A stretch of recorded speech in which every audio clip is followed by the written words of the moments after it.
Jack Huston, how are you doing, brother? Welcome to An Actor Despairs. Thank you so much. Good to see you, Ryan. How you doing, buddy? Oh, man, I'm better now that I'm seeing you. Yeah, vice versa. Truly are one of the finest actors in the world, man. The reoccurring theme on this podcast is the separation between good acting and great acting. And for those who listen, they know, good actors are personalities, but great acting was when no other actor or actress in the world can play that role.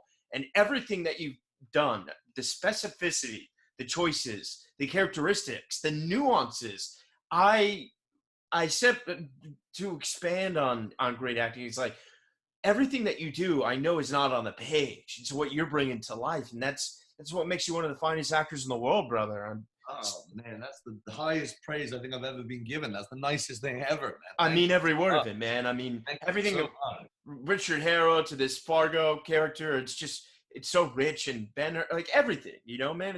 It's great. But dude, before we dig in, let's start from the beginning. So you grew up in the UK, right?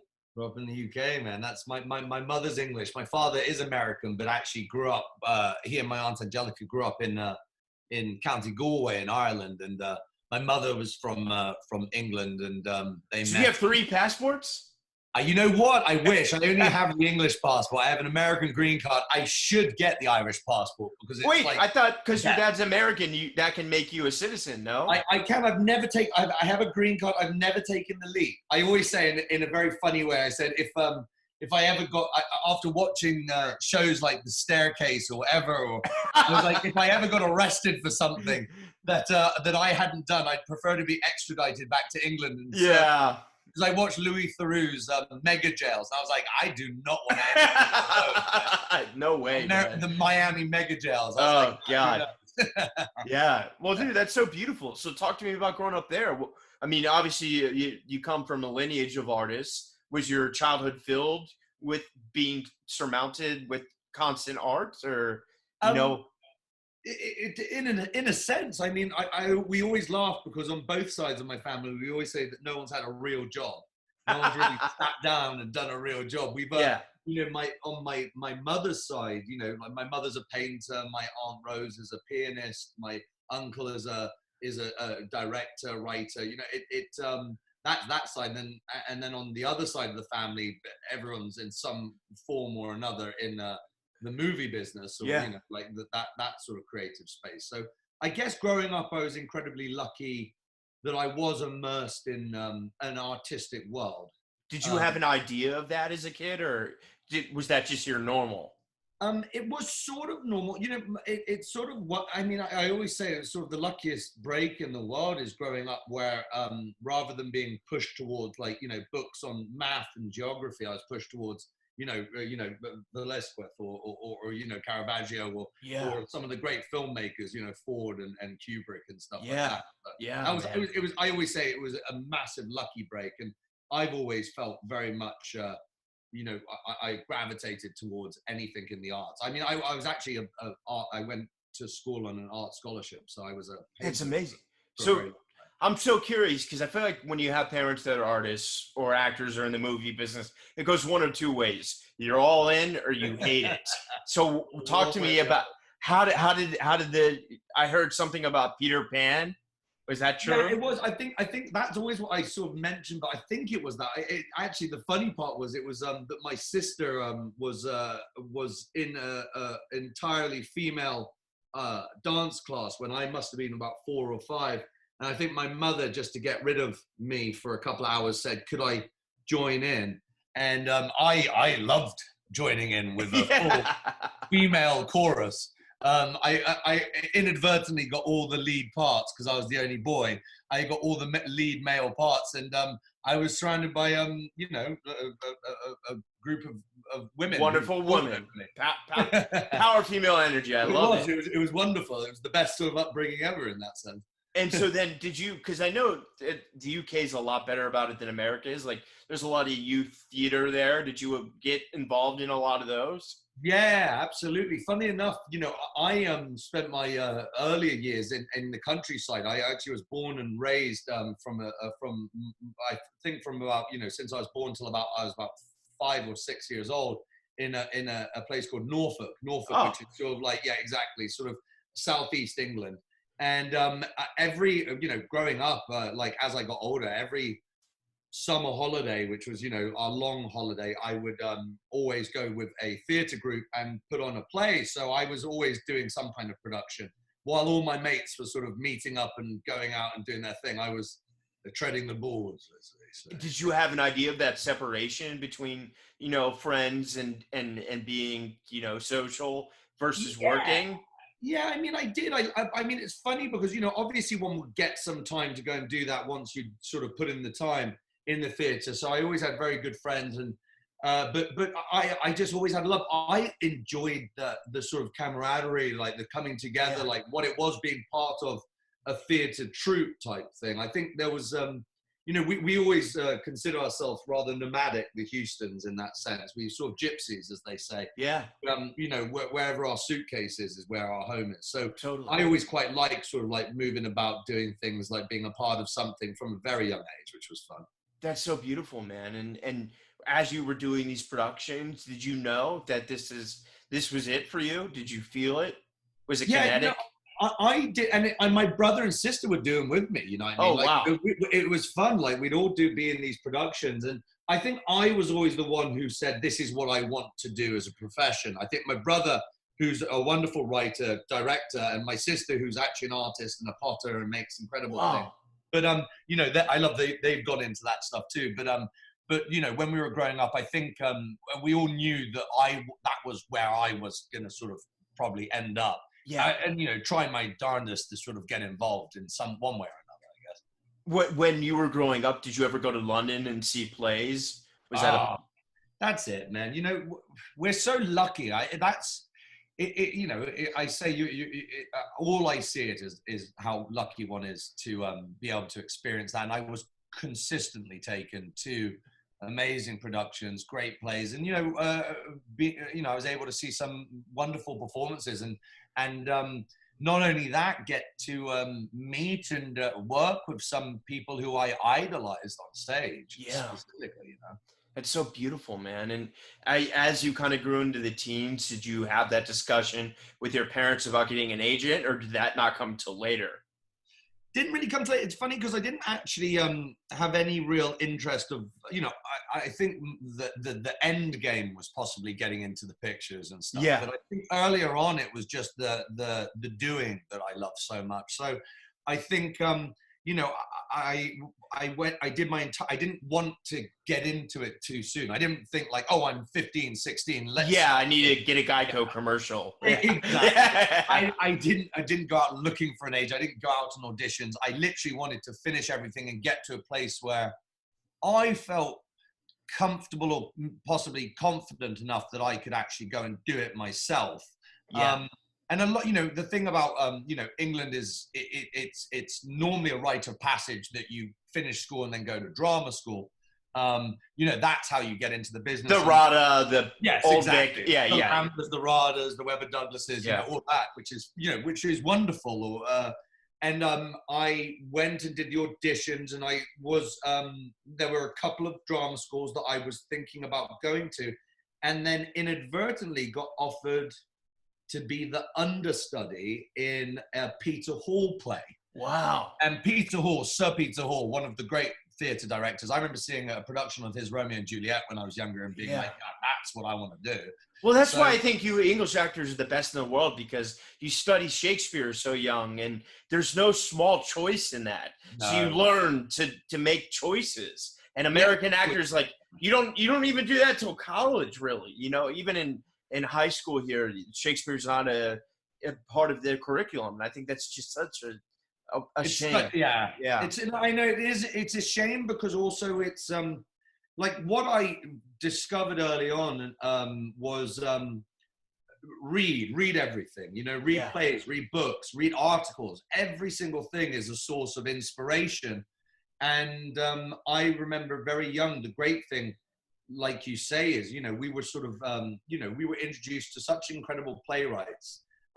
Shakespeare actually, no matter what, you can't touch because he was just across the board. Yeah. And, you actually get to go and perform these plays.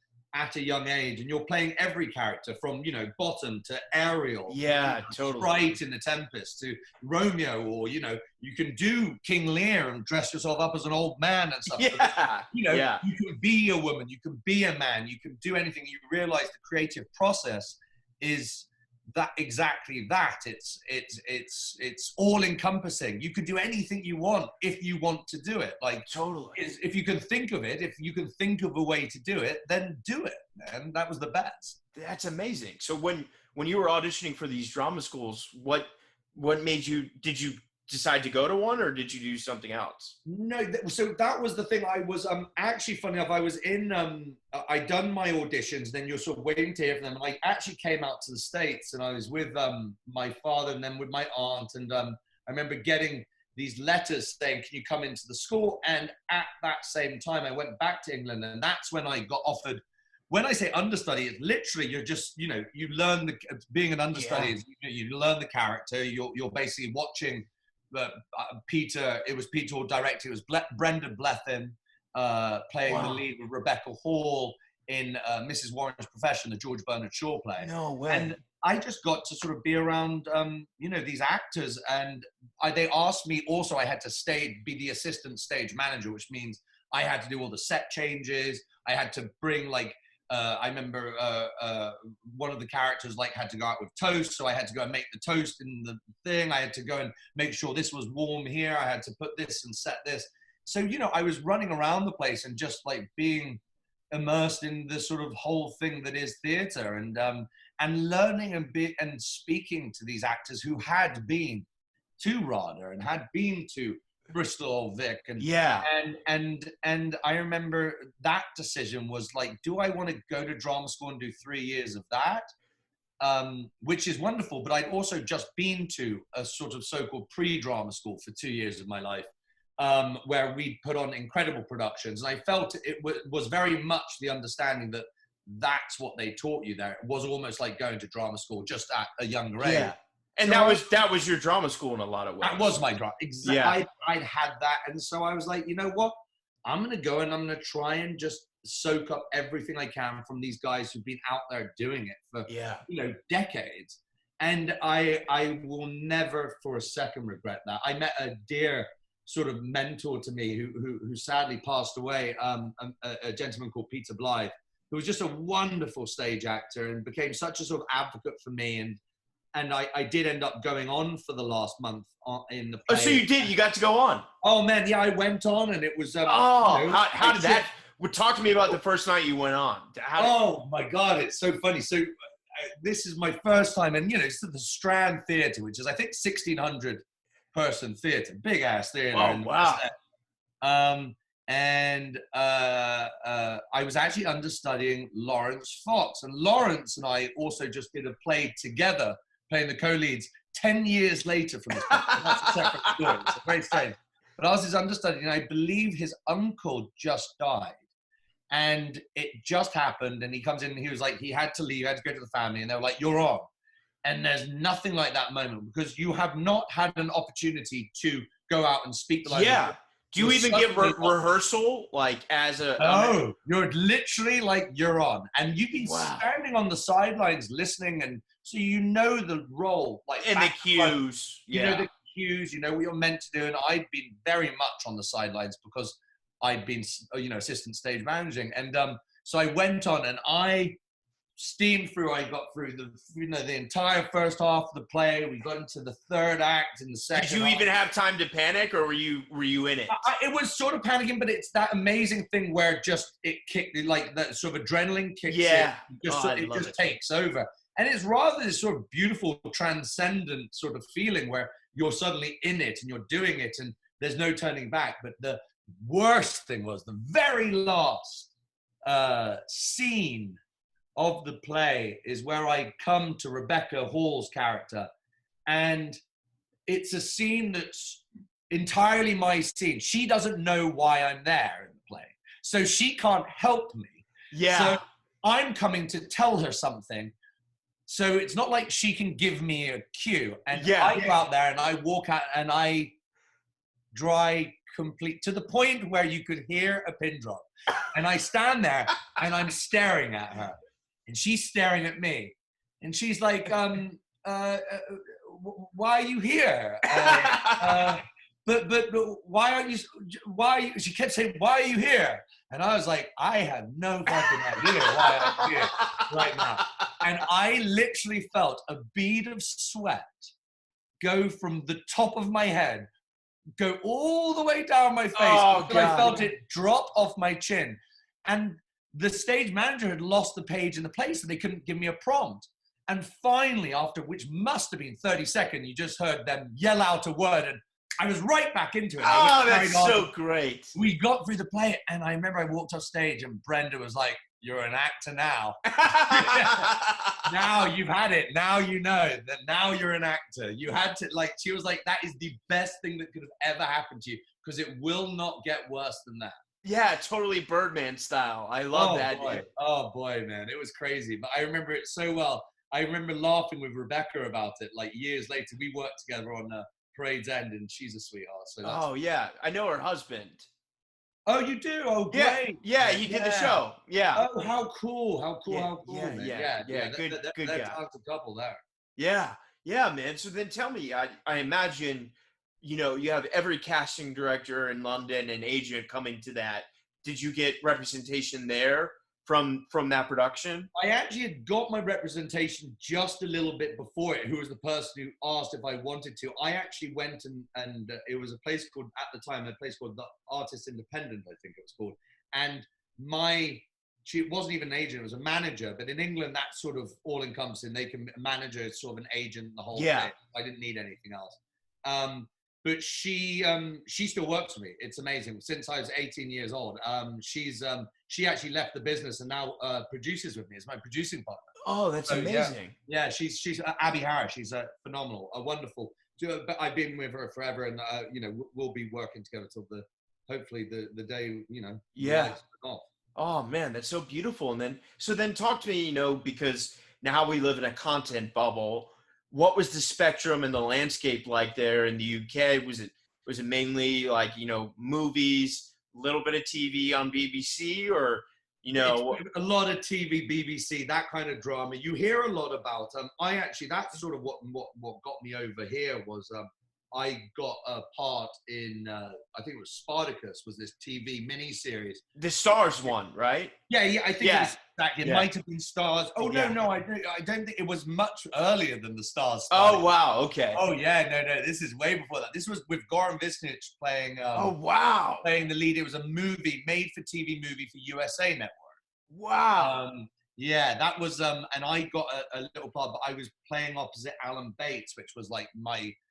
all-time hero who sadly passed as well, but like one of the great actors, like he and Oliver Reed, you know, Women in Love, like the naked fight in the fireplace. You know, when you're growing up, there's certain moments that you remember from cinema. So I got to go on that. I've always been lucky that I've managed to do certain films with certain heroes of mine. And you deserved it, man. It was great. Yeah. But I fell in love with the lead actress, and one day she was talking to me and I was like, where do you live? And she was like, Los Angeles. I was like, I'm moving to Los Angeles. No way. And I was like, I'm moving there as soon as I finish this. Weird. And she was like, really? And I was like, yeah, I had no plans. And next thing I knew, I went back to London. I was like, I got to move to Los Angeles now. So I did that. And then next thing I knew, I was out here. And then how was that? You know, what era are we talking when you got to LA? That was 2003. 2003. So before, 17 years ago, man. That was like, you know, Band of Brothers days and like Sopranos. Exactly. Yeah. Exactly. So then when you got here, what kind of things were you going out for? I was sort of going out for everything, but nothing that I really felt I was right for. I've never really liked playing to type, so I've never really thought I was any good at playing myself. Yeah. And I think when you first come out here, especially with the English accent and, you know, certain things, they always thought, okay, well, maybe you should be the English count, or maybe you should be the English prince, or maybe you should be the English gentleman. And I was like, I wasn't very good. So boring. Yeah, boring. I just wasn't great, you know what I mean? I wasn't, and I also wasn't necessarily a great auditioner back then. I always, loved the process of getting into character. And I think the great thing about theater is, you know, when you first read the play, like 6 weeks before you perform it, you know, in front of an audience, where you start and where you end is a very different thing. Totally. So I always had in my head that, I'd have time to work on a character, and my initial reaction to a character is definitely not going to be what I'm going to do. Yeah. So, you know, I got to live with that. And when you first get out here, you know, you are going up sometimes for 6 things a day, 7 things a day. You're learning these lines, you're doing it. And I wasn't great at it, but you know, I sort of worked a little bit here and there for about 6 or 7 years. But it was a rough beginning. Did you enjoy LA, like culturally? Did you feel like it was worth the move, or were you a little bit? Yeah, man. I've been coming out here on and off. My dad lived here for many years. My aunt and uncle both live here still. So you know, I've been back and forth, and I love coming to LA. So I felt it. You know, it wasn't like completely off the boat. You know, like, oh geez, I don't know anybody or know anything. Luckily, I had a little bit of a network base. Yeah. But I did. You know, I enjoyed getting. You know, I went to acting classes. Howard Fine. Oh, great guy. Right. Yeah, great guy, awesome. And he, you know, we did that, and I think a lot of it was also just getting used to, this is what I'm gonna do. Totally. And you know, and you know, it took a while to really find my footing, but you know, I'm glad it didn't happen too quick, because I don't think I would have been good enough. Yeah, that's how I feel about my career, you know? Right. Yeah, I'm 4 years sober, and if it would have happened at 28, I'd be Lindsay Lohan. Right, you know what I mean? Yeah. Absolutely. Yeah. By the way, it's a really good point, man. And it's and when you, like, talking to you, when you know that, like, some people are like ready and wanted it, like 18, 18. I don't think it's conducive to, I'd say, a good relationship with, I say, Hollywood or anything. Yeah, it's toxic. Like, you don't want it. You need to be able to. I think we don't know who we are for a heck of a long time. We don't know, you know, we don't know what we're capable of. We don't. I'm 30, and I only feel like now I'm coming to my, you know. Absolutely. I say 30 was that moment. I say 28, 29, 30. Exactly. Yeah, I totally agree, man. That was it. And by 30, you're really coming out the other side and saying, oh, actually, you have confidence in who you are and what you can do. Yeah, and you know your place, and self-awareness and objectivity. Self-awareness, man. Yeah. Exactly. So talk to me. Were you going back and forth between New York, or were you strictly in LA?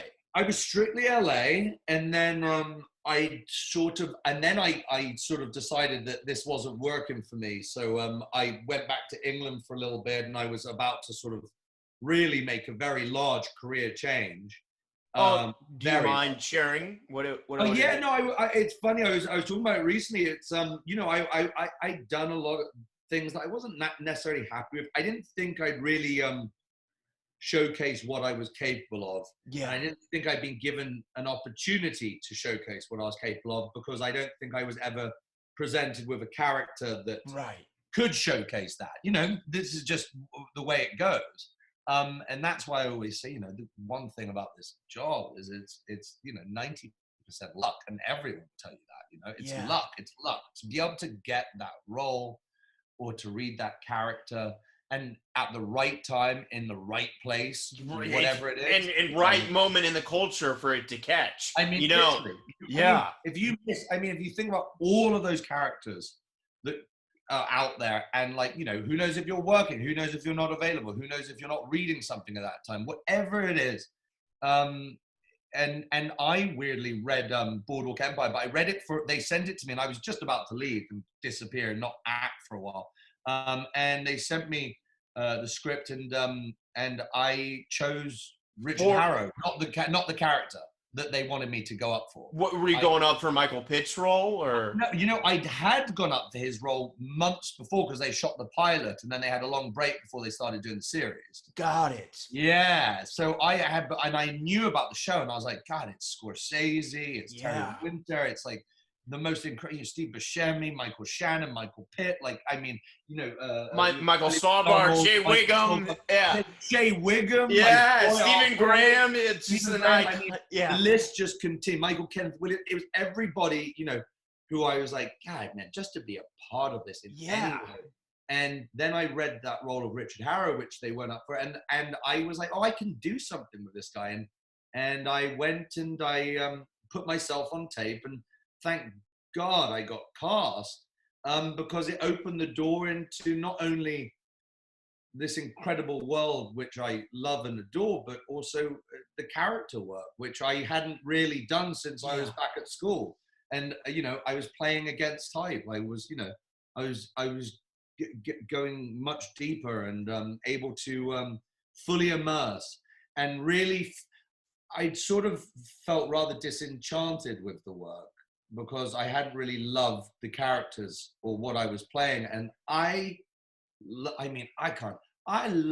playing Richard Harrow more than anything. One of my, if not my favorite all-time TV character ever. Talk to me about the voice for that. Like, how did you come to, like, that is just like one of the best choices in the world. And I imagine, it's like, it's such a big choice. It could sink or swim. And boy, did that thing swim. Man, thank you, dude. Yeah, you know what? The voice wasn't written. The voice. That's what I'm talking about, dude. Yeah, wasn't on the page. It wasn't on the page, man. Exactly right. It wasn't. But what they had done is the writing was so good. They put periods in very strange places, and they'd obviously said, he wore a mask on half his face, but it just gave me the idea that if his face was hurt, then maybe his throat was hurt. Totally. And I was like, maybe it messed his vocal cords. And I liked the periods. And I said, imagine if it was painful almost for him to talk. Yeah. Like, imagine if it's guttural, like through his voice, you can hear that what he's been through hell. Yeah. And I was sitting there and I was going over it, and this voice just came. I was trying to struggle with saying something, and it just sort of came out of me, which I didn't expect, and it through that voice informed the entire character. Yeah. I mean, in the entire character, I knew who he was. At that minute, I knew who he was, and I was like, this is the guy, this is him. And I would have literally fought whoever would have challenged me on that. Yeah. Characters where I was like, I don't care. My agents can say I'm not right for this role. I'm going to do it myself. So that's why I went and put myself on tape for it. I was just like, I'll go to bat for this guy. This is someone I felt very deep, very deep. Oh man, you deserved every Golden Globe and Emmy in the world. I'm gonna make sure it happens. You were so fucking good in that role. Was that to do this large scale period piece? Down the street from where I live in Greenpoint on a Oh, dude, yeah, man, just there. Yeah, was it nuts for you jumping in? Oh boy, because this was back then. Boardwalk was the biggest production that ever. It was before Game of Thrones or any. Oh, it was before, man. They spent more on this. It was suddenly finding yourself, man, I haven't lost that love of film. Like, I still feel like a kid in the candy store. When I'm on a set and you're really watching it happen, you're like, oh, hang on a second, I'm actually doing this. I'm a part of this. That doesn't go away. There are moments when you're sitting there and you're literally starstruck and saying, I've been watching this guy on film for, however many years, and this person, and now I'm getting to do it with him. But the one great thing was I had confidence in what I was doing. So I didn't like get involved and be like, unsure. I knew the character, like I'd done the work, like I felt very, very confident in Richard. And that's sometimes what I always say about, this business is, not every role speaks to you, but those ones that do speak to you, go deep, go far, because if it does speak to you, you have confidence in what your ability and what you're doing. And that comes across on screen, and you can pull it back and you can be so subtle, but if it's inside you, the audience will see it. They'll see it. Man. Yeah. Kind of coming back to your West End days, did working with those actors I imagine it's just elevating you every day because you're sparring with the best in the world. Oh man, that's it, man. That's the thing about theater is, I was just watching, the Belushi documentary that just came out. I heard about it. Yeah. Oh, dude, it's that's the great thing about comedy. The Groundlings, or when you look at your Second City and all these guys from Saturday Night Live, and there is something about being around a group of people, a peer group, and because especially if you're having to weekly come up with this, come up with this, come up with this. Yeah. Doing little scenes. That's why when you go to class and you speak, there's nothing like doing, if you're going to act, just act. Whenever you get a second, do it, man. Come up with characters, read, like think about it, like create, because it's amazing. Our brain is a muscle and you've got to exercise that muscle. And I always find that the more you create, the more you think about characters. I'm in my car every day I drive around, I'm always like doing a voice, or I'm coming up with an idea, or writing something down, or like thinking about it. And I'm like, who knows when it might come in handy, but I can always take a little bit of that, a little bit of this, a little bit of that. It's like keeping it fresh, I love that, especially in like your Fargo character. But before we get there, it was 5 seasons of Boardwalk, right? Yeah, I did 4. I was only meant to do 2 episodes, and then they said I could do 5 episodes, and then they said I could be a series regular, and then they really man, they gave me some. I got to work. They're great directors and just great writers, and it's just like where you're just existing in a place that you so respect from the outside and the inside. Yeah, so it was a really cool. It was a. That's when I was talking about the theater troupe, the idea. The great thing about doing an ongoing series is you become a family, and you do feel like they've all got your back, and you're doing it together, and you're working towards something, and you're always surprised. This piece of writing and this about your character, because you don't know what's going to happen. So no, totally. Like everyone else. And that the thing I love about that show is like that's the last memory I have of like tuning in on the Sunday night when it aired live. It was before streaming and all these things. It was just such that communal experience, man. Yeah, man, it's so great. Just like that Sunday experience. I still do it. I mean, yeah, sure, I sometimes binge a show, but I love watching something like week for week and wait. Yeah, like Perry Mason. I just love that. Dude, what a show. And that's our boy. That's Tim Van Patten. Yeah, man, crushing it. He's just the greatest director. And Shay, of course. Our mutual friend. And Matthew and yeah, man, just amazing. When you came out of Boardwalk, I imagine you had no shortage of offers, and you probably could have done anything you wanted. What was interesting to Jack then? Did you obviously you don't want to play another veteran? Like what? I know American Hustle happened, but what was interesting to you, character-wise and artistically? Playing characters, man. Sticking with that, going down that same route. I realized what made me happy by doing Boardwalk, and that I found Richard. And that was taking a shot and going out there and saying, God, this is either going to really work or I'll fall flat on my face, but at least I took a shot. Yeah. That's it, man. What are you going to do? What are you doing different?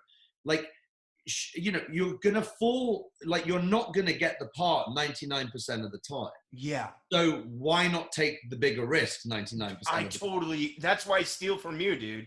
The best artists steal, And by the way, 100 men, Picasso's great line. Good artists borrow, great artists steal, man. Steal the F out of everything, man. Yeah. I literally, everywhere I turn, I'm stealing. But with love and homage, you know what I mean? That's the best. It's such a good way, dude. And by the way, there's nothing like, we're influenced by so many people every single day. People you don't even expect how they influence you. Yeah, my Uber driver today, just like that. Oh, dude, right? Yeah. You had that today. Yeah, totally. Yeah. Out of nowhere. Just like digging into his life. And, I love those kind of micro moments because then I'm like, I could pull from that, Yeah. No, by the way, that's it. Those micro moments that happen. And also that's why, write things down because totally you always know, like, maybe I'll come back to this one day. Maybe this actually is more important than I'm giving it credit for right now. Yeah. So tell me, did you enjoy working in this, Golden Globe, Oscar buzzy film, American Hustle, going from Boardwalk?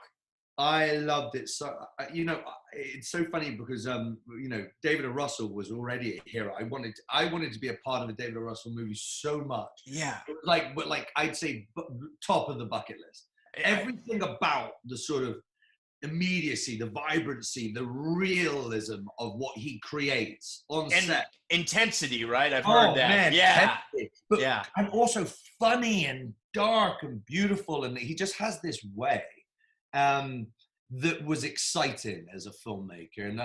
And I got sent, and, he doesn't, no one's allowed to see the script. So, basically your audition is an improvisation. You've got to go, and he basically gives you, this is who you're sort of pretending to be, and just go in there and have a conversation, and you basically just improvise. And luckily, on the final audition, I got the part. And you had to audition for that? Oh man, yeah, dude. Wow! I had to do a few auditions for that, all improvised. It was crazy. No way! And I love that, man. Yeah. I love that process. When I believe in it was someone like that, I was like, I'm never gonna get it. So take a shot. I gotta earn it. Take a shot, man. Take a shot. Do it. So, and I'm so grateful I did, because David's a dear friend of mine now. We've got to work together twice, and we were meant to work together a third time. And who knows? Maybe I hope we'll be working together for the longevity of it all. But that was another one where you get on set, and luckily, you know what, Shay was in American Hustle and had been in Silver Linings. Yeah. When I got the part, the first person I called was Shay. And Shay just loved, he's like, ooh, circus, man. Welcome to the circus. That's, dude, circus, man. Classic Shay, dude. That's so funny. He was so great. I love it. And I was like, wow. And he was like, just go with it, man. Whatever you do, just when you're on set, because David will, he's like, pulling the camera around, he's saying lines as you're in the middle of the scene that you have to repeat straight after. You just have to be on and ready to go and in character. So it was one of the great learning curves of film for me. Being on that set and being around those guys. That was your film school. That was my film school right there, man. That's so beautiful, man. And then I hate to say it's independent because it's not really, but then not Fade Away. What was that experience like? I love that film. John Margo did this show. You do, man. Yeah. I think it's a beautiful film, and it's a very. So David Chase, creator of The Sopranos. Yeah. Before I did Boardwalk, that's Terry Winter comes from David Chase school. Yeah, he was the mentee, right? That was man. Literally, every single season. When we'd premiere Boardwalk, the first and most noble mention was he was like, and David Chase, who I owe everything to. Because David is like the god among men. He's the George Lucas, you know what I mean? He really is, man. Dude. He changed television. Him and David Simon and Tom Fontana, Oh, man, he did. No, literally. And by the way, I'll go to bat. Best television ever made. Best of Sopranos. Yeah. I think it's always you're a Sopranos of The Wire guy. I'm the Wire guy. By the way, I love The Wire, man. Yeah. Well, I think it's if you look at it, and this is kind of nerdy, it's like Shakespearean versus Greek. By the way, because one, it's so funny, and I would go Wire. I remember just watching that show and also being equally as just baffled at how. David Simon, how do you create this? Yeah. How is this possible? These guys are titans, man, among men. Truly, man. They did, they changed the course of television. And it created it now, wouldn't exist. And then, as I think Down Fade Away was 2013, right? That was Terry I just done my first season of Boardwalk, and I was only a guest star. I hadn't even been asked back to be a series regular, and Terry had called David Chase and said, hey man, there's this guy on the show who I'm really digging right now. I know you're doing a movie, you should take a look at him. So I get a call saying David would like you to read it. And this is no joke. I did one audition, flew out to New York. I did an audition in front of David Chase. And if you meet David Chase, your first reaction is, you're the scariest man I've ever sat in the same room as. And he didn't give anything away. But David is, I truly love him. Like he's one of the most kind, generous, brilliant human beings. Shy, very pointed, knows exactly what he wants. One of the great writers. But that was one of those movies which was, you know, in one way or another, it was sort of autobiographical. It was very much about, he was a drummer in a band. I didn't know that. Wow. Oh, dude, man. Yeah. That was the lead. Like, it's, you know, as much as he'll try to deny it, there's a lot of him in that movie. Like, literally, there was a whole time he was like, this isn't me, this is me. And then he comes and was like, you know what the lead, my character, you know what he actually said? And I was like, you just said that this doesn't happen. So he did, but I went there, I went to New York and I did it. I completely messed up the audition. He said that he's never getting this movie. It was terrible. I went back, I did another 2 auditions. He said, maybe. I ended up filming with a guy the entire movie, my part. No way.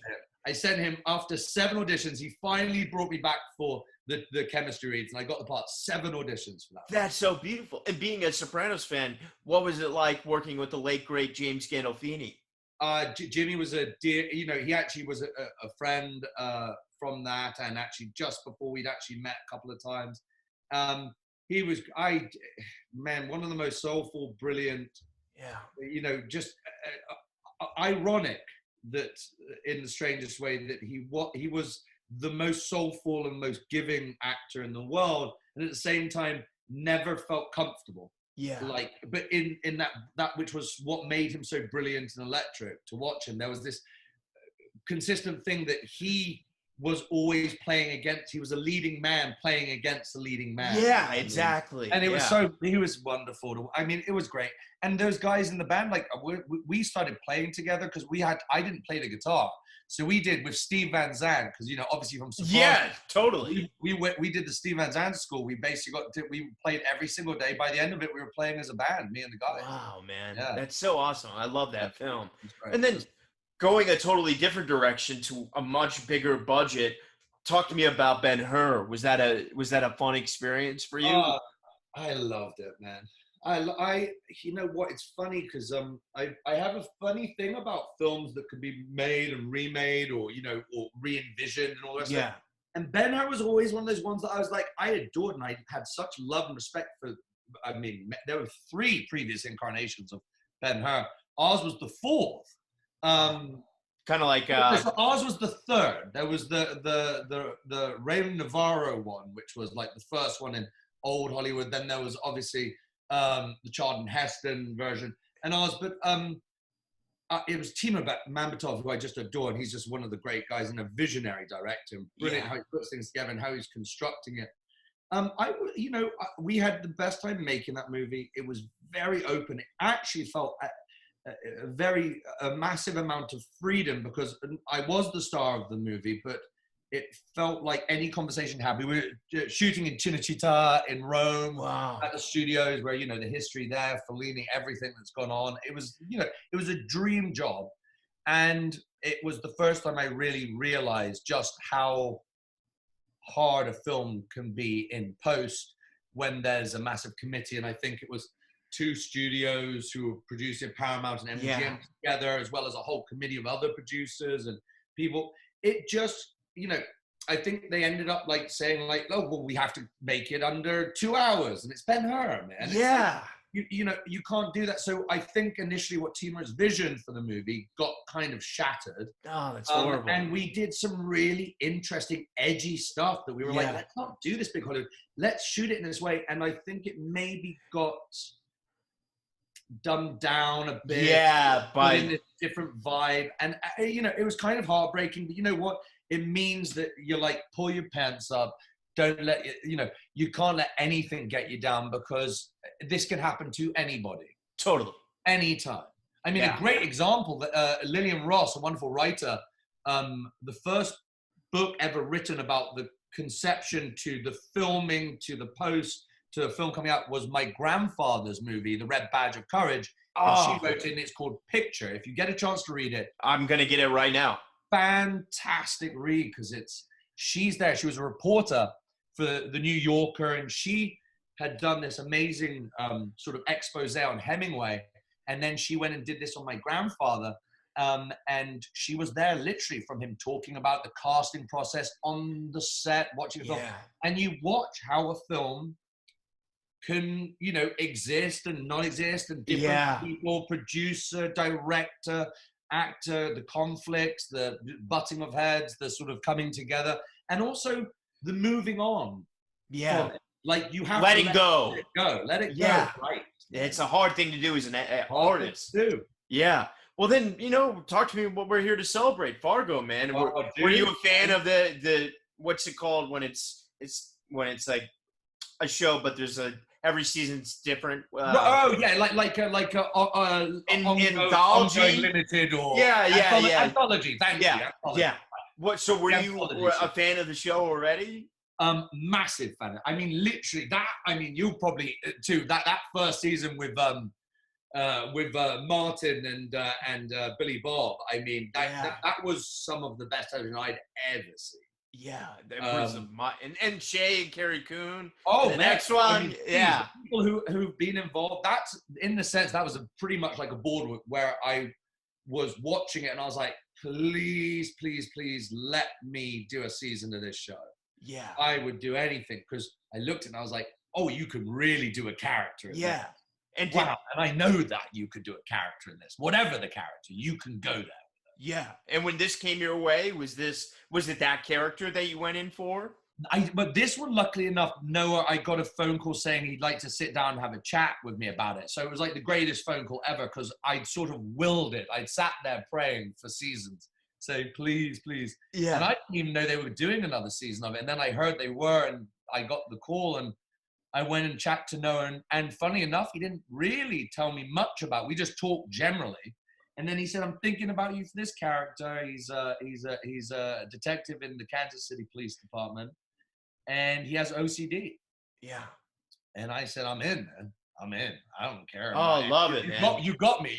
Yeah, right yeah. I'm in. You told me. Yeah. Call an OCD, and I can go. I can do it. And I was like, I can be in Fargo. Shit, I'm there, dude. Dude, that's awesome. And was that another great experience working with so many great actors? Timothy Oliphant. This season, I mean, the people the cast they put together. I mean, it's a big cast. Yeah, it's huge. Wow. I mean, it's like some powerhouses and across the board. Because where did you film it? Because the production design is amazing. Oh, where? Isn't it? Isn't it? Yeah. No, it's. I think this season in particular is possibly some of the best production design I've ever seen. Costume, everyone across the board, I think, just nailed it. We shot in Chicago. Wow. And we did it, and it was one of those ones where I was, you go on set, and I've been living with him for about 3 months, but I'd only seen a little snippet. And Noah told me a bit more about the character. Yeah. But it was like almost that horse where you've been at the starter gates. Yeah, totally. For a big race, man, and you're chomping at the bit, and then they open the gates and you're just ready to go. So Noah gave me his full blessing to, let loose, which. Did you know the arc? Did he tell you how it was going to go, or? A little bit, man. I knew a bit, like the writing itself. I knew where it was going. I knew a bit about his history, about what happened to him, about his fiance, about the war, I sort of knew how it was going to end for him. But it was amazing because I was given the opportunity to once again embody a character where it became physical for me. It actually became like from the inside out. I felt him so deeply inside that certain things started happening. I started carrying myself and getting these tics and twitches. And you're gonna get a Golden Globe nom. I'm telling you right now, dude. I said to hear my words. Jack Huston's getting a Golden Globe. Oh, man, that's the nicest thing I ever heard, dude. Oh, dude, you're one of the best in the world. It means so much to me. I've looked up to you for so long, and dude, it's just like I literally tell actors all the time, because as this show's taken off, people hit me up for advice, and I'm like, study Jack's work. That is great acting. I've ever heard. Thank you so much, dude. You're just killing it anyway. I love it, man. I love. I'm still struggling actor, but hopefully one day, dude, man. Yeah. Oh man, well, hopefully we get to do it together one day. Yeah, I would love nothing more, man. Can you? So, final few questions here, because I could go for hours, but you know. Oh no, for sure, man. I'm here for you. What's next for you, brother? Do you have an idea? I know we're in a really weird time. Yeah, I mean, I think I'm going to go do this movie with De Niro and Malkovich called Wash Me in the River, which we've just been talking about. It's a really great script, and it's something which I'm sort of putting together. I'm coming round to him right now, and then after that, I'm going to go and do Gucci with Ridley Scott, which is fun. So no he's doing way. The Gucci family sort of history about what actually happened, which is with an incredible cast again with Lady Gaga playing. I saw that breakdown. That's so crazy. Oh, dude, it's a great group of people coming together, and you know, man, if things come together, you know, fantastic. I'm doing a lot of writing and producing on my side. So, yeah. So do you have a production company? I do. Sisa Films, which we're pretty deep in. We've got quite a few different projects up and running right now, and we're in different stages. And there's a couple of things which I've got an eye to direct and sort of be on the other side. Oh, that's awesome, man. So that's something that you are interested in. Very interested. Very, very interested. And another one that I didn't want to do too soon. I wanted to live. I wanted to be around. I wanted to observe some of my heroes. And I've been very lucky enough to work with some of my absolute heroes in this business who are still working. And yeah, man, I'm what you said, man. Steel, baby. Totally. Steel.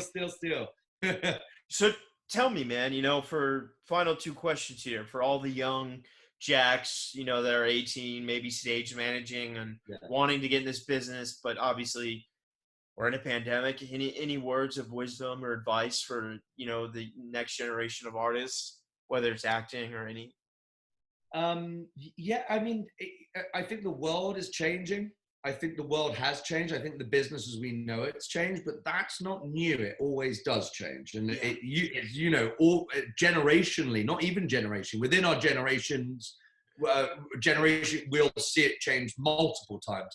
So I think we're figuring it out right now. But as I was saying earlier, man, stick with it. And, you know, you have a thick skin and sort of really go for those parts that speak to you and fight for those parts that speak to you and do something that no one's expecting. Like, you know, take it out of the box. Like, you know, some of them, because I tell you, the other thing is, you know, sometimes I haven't got a part here, but they've come to me with another part. Yeah. They loved what you did.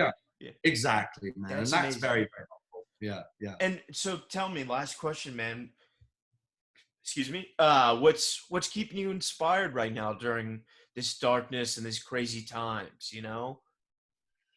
I think family's been very important, man. I've been spending a lot of time with my kids. I've also, it's funny. It's, you know, in a sense, we've all been out of work for a long time. Yeah. So I think once again, you get to reevaluate your life. And I think finding the humanity that I realized that it's been such a polarizing time, especially with the election and the year and everything, that we're watching such a sort of split in not only America, but in the world. And that's so sad to me because rather than talking about our differences, it should be what you know, our likes and what brings us together. Yeah, the commonalities.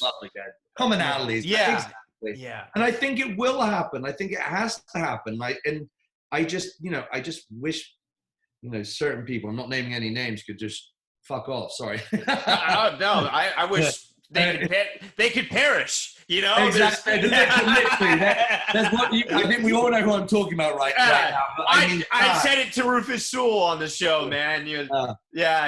Rufus said he'll have a long life in prison. You know. So. Yeah, and that's my only hope. You know what I mean?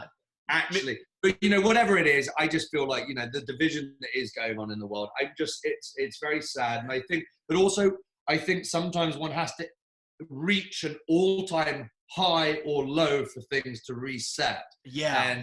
And we've actually brought to the surface and put a magnifying glass on all of the things that are actually happening and are real, and things that we pretended weren't happening for so long, that now hopefully we can actually start fixing a lot of stuff. So, hopefully that's going to be so beautiful. Well, Jack, I got so much love for you, man. Let's hang out one day, grab a cup of coffee, chat it up, and dude, I'd love to have you back anytime. Sure when I come to New York next, we get to hang out. We'll have are you on Instagram? I'm on Instagram, man. Absolutely. I'm going to give you a follow, and this is going to go live tomorrow. So. Oh, mate. Awesome. Dude, awesome. We're done recording, so I'm so much love for you, brother. And what a pleasure, mate. Thank you so much for having me on, man. Honestly, dude, you're fantastic. I love it. Oh, dude, I love you, man. Thank you for inspiring me. It's a real honor, Tori. Thank you. And dude, I got so much love for you. Let's kick it soon, brother. Let's do it, man. Let's do it face to face as soon as we can. Yeah. Let's do it. Let's do a two-hander. Yeah, man.